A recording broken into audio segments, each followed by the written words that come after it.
bro. Happy New Year. And Happy New Year to you, too.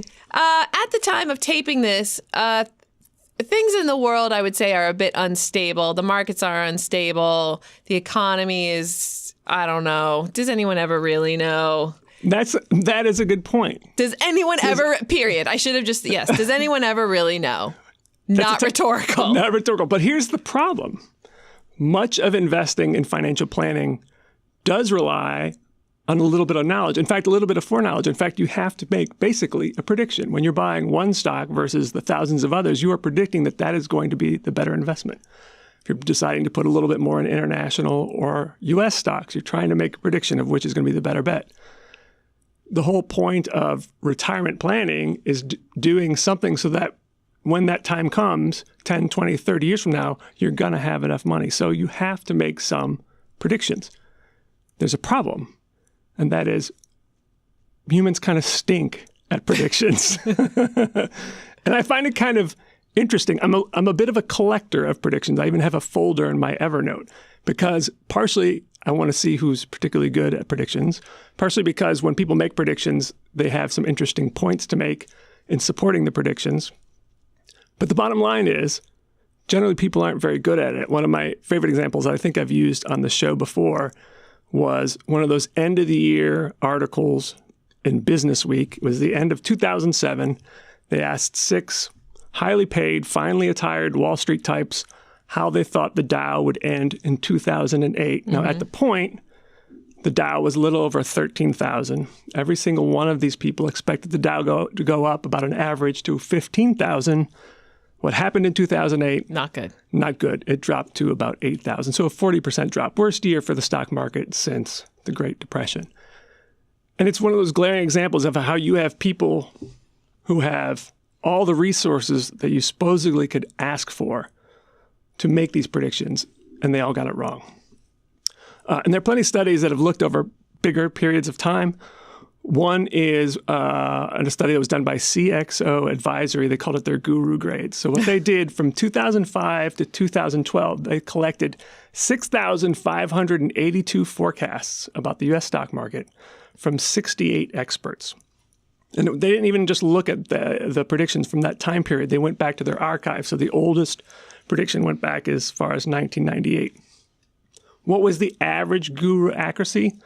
47. Is that actually what they call it? Guru accuracy? Guru accuracy, 47.4%. Oh, wow. Essentially a coin flip. A little worse than a coin flip. A little worse than a coin flip. The most accurate person was right 68% of the time. Okay. So still wrong 1 out of every 3 times. Worse, by the way, with an accuracy rate of 20%. Yet this person still has a money management firm and still is in the media making predictions. Wow. It's quite remarkable. So once again, we're here at the end of the year. You're probably reading all kinds of articles about what 2019 is like. I always like to take this opportunity to look back at some of the predictions from 2018 to see what happened. And there were a few that jumped out at me. A couple that were highlighted in an article on MarketWatch by Sean Langlois. I don't know if I got his name right there. Highlighted 2 people in particular. One is Ray Dalio. He is considered one of the greatest investors of all time. We had talked about that in a previous episode. He runs the biggest hedge fund in the world. And at that time of the year, he said investors are, quote, going to feel pretty stupid if they sit around in cash in 2018. He expected a pretty big rally, partially because of the jolt coming to the economy from the tax cuts. Of course, as we sit here, we are recording this before the end of the year, but as we sit right now, the stock market is down for the year. Now, his fund itself has actually made money this year. But again, another really smart guy thinking things are going to be pretty good this year for the stock market. It didn't turn out that way. Another is Bill Miller, who was famous for beating the S&P 500 15 years in a row. Unheard of. Unheard of. He got undone with the Great Recession in that his performance tanked considerably, like horribly. He recovered a little bit, and his record has been mixed since then. He predicted at the beginning of 2018 that we'd have another year like 2013, which is when the stock market went up 30%. Didn't turn out that way. Now, some folks did get things partially right, like Jeff Gundlach, who's considered sort of the bond king. He co-founded Double Aligned Capital. runs one of the biggest bond funds out there. Very smart fellow. Predicted that stocks would go up at the beginning of the year and then end the year down, which was right. He predicted that Bitcoin had peaked. He was right. He also predicted that one of the best things to invest in for 2018 would be commodities. He was wrong. Commodities actually have performed worse than stocks so far this year. So you can get some things right, maybe not everything right. And that's part of just investing. You're just not going to get it all right. So recently, CNBC's Thomas Frank published an article in which he reviewed the predictions of 13 of the biggest firms on Wall Street, what they were saying for 2018, what they're predicting for 2019. And the most accurate for last year was also the most bearish. That was Morgan Stanley's Michael Wilson. He basically predicted that the S&P 500 would make just a little bit of money. Actually, it lost money, but he was still the most accurate. So you might ask, what are these people expecting for 2019? Well, he is also, again, the most bearish. He doesn't think the S&P 500 will actually make much money at all in 2019. On average, these folks think that the market will earn about 15% in 2019. Oh, that's not bad. It's not bad. So they are predicting that, we are currently in the longest bull market in history. They're predicting that we have another year left of it. Will it matter? I think we've already established we actually don't think that anyone can really predict that. What I thought was most interesting, what I think is most worth paying attention to, is a little bit more pessimism has crept into these these sort of articles, and every firm often will put out some outlook report on what they see happening in the year ahead. There's much more pessimism in them this year for a couple of reasons that I think are pretty valid. Number one, the Fed is still raising rates, probably will slow down, not raise them as much in 2019 as people expected, but still probably rates are going to go up. That's usually, it does. The whole intention is to slow down the economy to keep inflation in check, and that's probably what will happen. A couple of other interesting things that are generally indicators of a slowing economy, if not recession indicators, one of them being the inverted yield curve. Are you familiar with this at all? Oh, it's my favorite yield curve. It's your favorite thing. Anyway, so generally speaking, the inverted yield curve is the way to go every time. Except that the yield curve is inverted every time before a recession. So it's a bad thing. sign. It's my favorite bad sign is really what There you go. I'm So saying. basically, you should get paid more to buy a bond with a longer duration than a shorter duration. You should get paid more to buy a 10-year bond than a 2-year bond because you're tying up your money for a longer period of time. That's a normal yield curve. It goes up and to the right. Oh, okay. But sometimes the yield curve becomes flat, meaning you don't really get paid much more to go out further. And sometimes you actually get paid more for a shorter term treasury or a bond. Usually it's looking at treasuries. And that briefly has just started to happen. So currently you actually get paid more to invest in a 2-year treasury than you do in a 3 or 5-year treasury. That's generally not a good sign.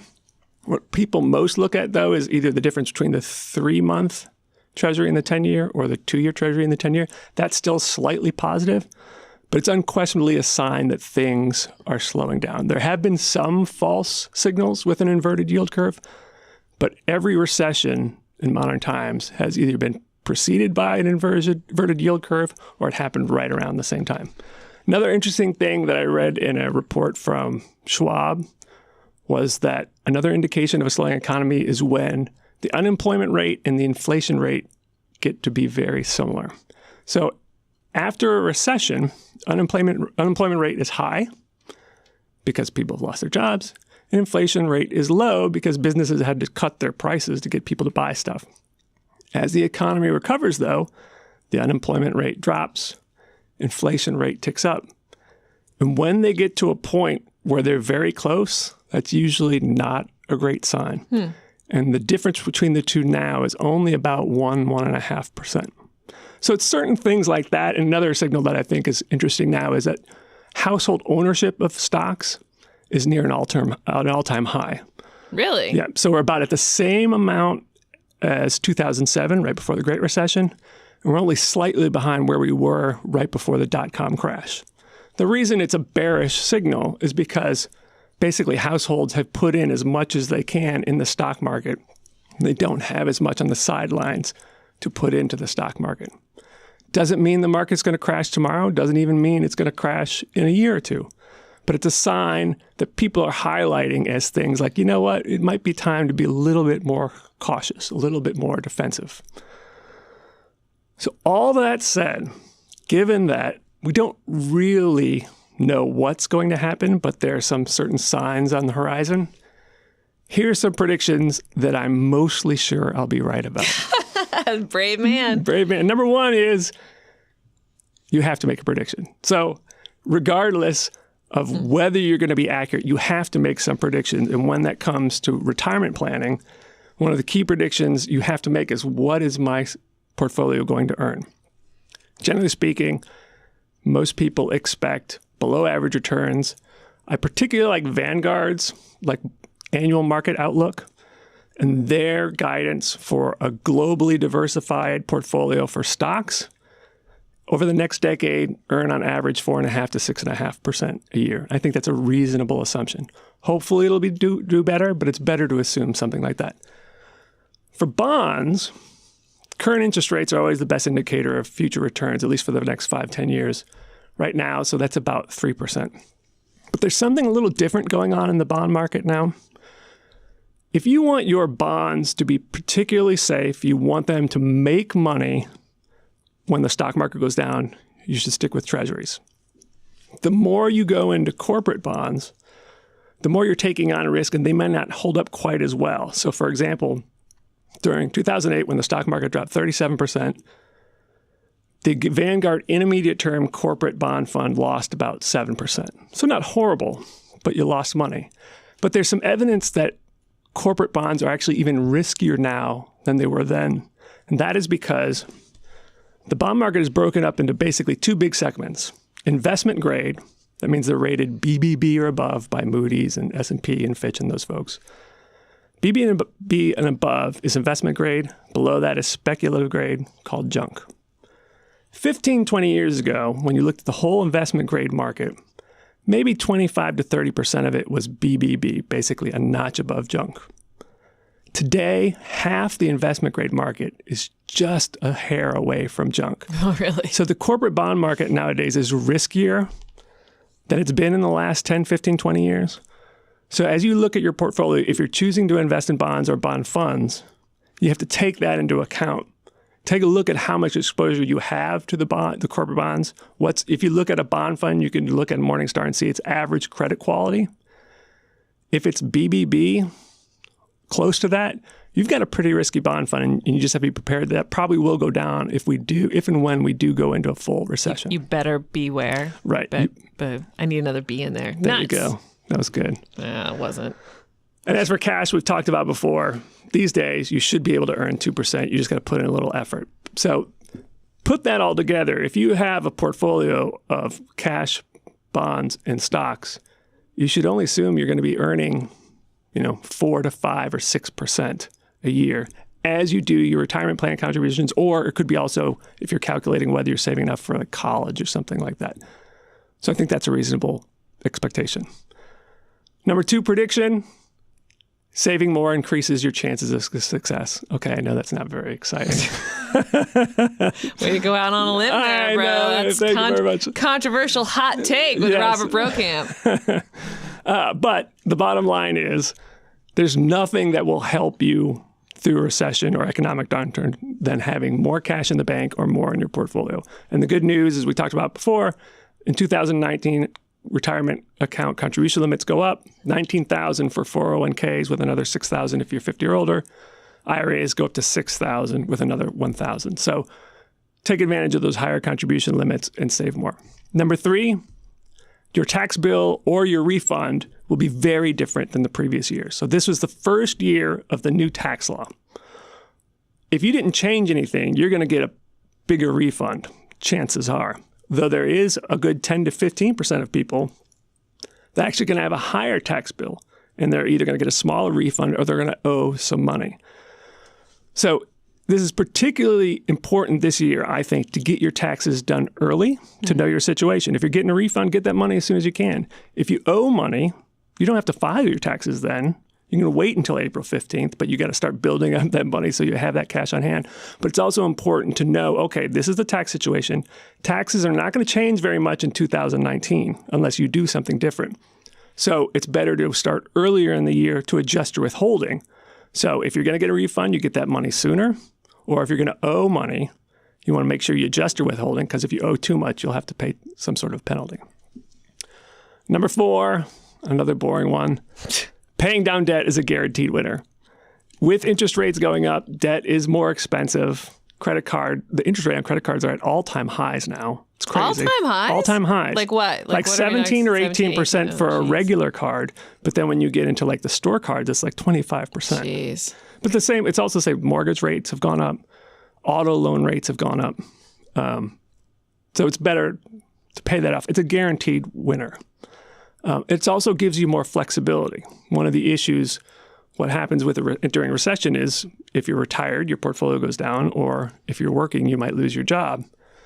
The less debt you have, the more you can weather that type of storm. If you're retired, your portfolio goes down, one of the best things you can do is just leave your portfolio alone. And if you don't have a lot of debt, you have a lot more flexibility with your budget.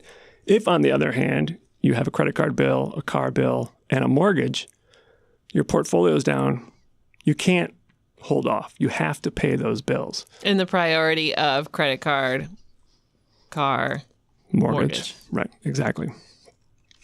And number 5, you're always better off looking for ways to enhance your human capital. That is basically your value to your customers. And everyone has a customer. Obviously, if you're self-employed, you have customers. But even if you work for somebody, you have customers, your boss, the people who run the company, your colleagues. I think it's important to always be looking for ways to show that you are valuable to the people who are your customers. Because what happens during a recession? Number 1, people either get laid off, or employers aren't as generous with raises. The more value you can demonstrate to the people you work with or the people who are your customers, the more likely you're going to be better off. What are you intending to do to improve your human capital in 2019? Honestly? Yes. No, I want you to lie to me. So I actually have begun a few discussions with people about how I can increase the engagement on the services I work on, particularly the Rule Your Retirement service. Mm-hmm. So I've had a few meetings about that. I have another meeting on Friday. Like, what are the things we can do to make it more valuable to the people who subscribe? Cool. Yep. I'm glad you had an answer, because that would have been awkward had you not. So when you were looking at all of these prognosticators, were there many that were kind of like a broken clock is right twice a day kind of thing, where It's like, I'm the perma bear, I'm the one who always thinks the market's going to crash any moment? Right, there's no question. So one guy is John Hussman, who I enjoy reading, super, super smart guy, became famous by being very bearish before the Great Recession. Of course, the market did drop, so he was right. He has generally, not always, but generally been very bearish since then, and it has not gone well. It's been tough. It's been a tough 10 years if you're a bear, yeah. So in November, he predicted that the S&P 500 during the next downturn is going to drop to below 1,000. Keep in mind that right now it's about 2,600. So he's talking for more than half. Right. A haircut, yeah. Right. So I don't know if that's going to be right. Yeah. But there are those people, and there are people who still think inflation is going to go nuts. So I read a few predictions of where people think gold is going to go to $5,000 an ounce or something. Like right now it's $1,300. Oh, geez. But they have been saying that since the Great Recession because, as you may remember, with all the stimulus from the Fed, they were saying it's going to spark outrageous inflation, and the best place to be is gold. And actually gold since 2011 is down, 50%, something like that. So you certainly come across that, and I think that is an important distinction as you read these things. But even with John Hussman, right? Like he's obviously been wrong, but so much of his analysis is so enlightening because it brings so much market history. So even if someone doesn't get the bottom line right, you can still learn a good bit from reading their analysis. Because in the end, you have to make some sort of prediction. And in your mind, there has to be that little bit of possibility, like, well, what if he's right? What if the market goes down? And we did have the Great Recession at one point. We did have the Great Depression, where stocks went down 80%. There has to be that part in your mind that could happen, and have some portion of your portfolio that will do at least okay in that scenario.